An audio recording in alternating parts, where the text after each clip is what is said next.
I'm Tim Holmes. We're here in San Leandro, California, and I own Zocalo Coffeehouse along with my wife, Mitch. We do our in-house roasting here as well as have a large community space, and we've been here for about 11 years now. We went month to month. Our lease was up about a year ago. We started negotiating a little bit before that. So we've been month to month since February. Our rent increased substantially and we were no longer able to do a sublet, and so it became unaffordable for us to be able to run Zocalo here in this space. And right now we are in our last 2 weeks of being in this space. Our last day in here is the 22nd of September.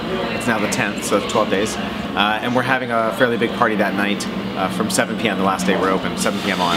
And then we'll close that next day and not be open again in this location, and we'll clear out this space the last week of the month or so. And we'll be out of here by the end of September. Is that it? Well, we're selling the business itself to Sarah, and she's taking over all of Zocalo. That's all the equipment, the brand, the online presence, our Yelp site, the website, everything, and everything in here. And she's looking for a space right now. She hasn't got something nailed down yet as to what, or at least she's not willing to say she has. I don't know the details, but I don't think she's got something nailed down right now. But she's working on that now. Well, San Leandro's been great. I mean, we serve a very broad area. We pull in people from Castro Valley, Hayward, San Francisco, north into Richmond and down, and a lot of Oakland as well. But San Leandro's been fantastic.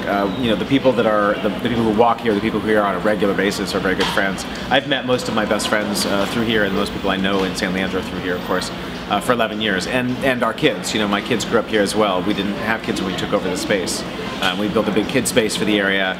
And made sure that we were as welcoming to the parents of young children as we could be. Because my goal was to build a community space that built activism and got people involved in the city and got them involved in how the city ran.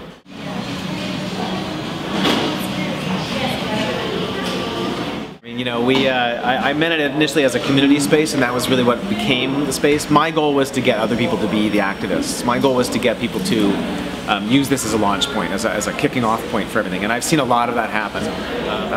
If you look back through history, you'll see a whole series of historic events that are triggered by coffee houses. They're triggered by people who get together and talk agitatedly sometimes about things they don't like, but they're propelled forward partly by caffeine and partly by the third place, right? The ability to appear to everyone else in the space, to be able to freely venture ideas and have them be vetted just by peers, not by people who are judging you, not by someone behind a dais up on a on a city council behind a desk, or someone behind a city staff desk. So it's just a lot more freedom of expression, a lot more ability to communicate, I think, in places like this. And that was sort of very much the initial and always the impetus to create it in the first place. I really wanted to build a place that didn't necessarily bring about revolution, but certainly kept people on their toes.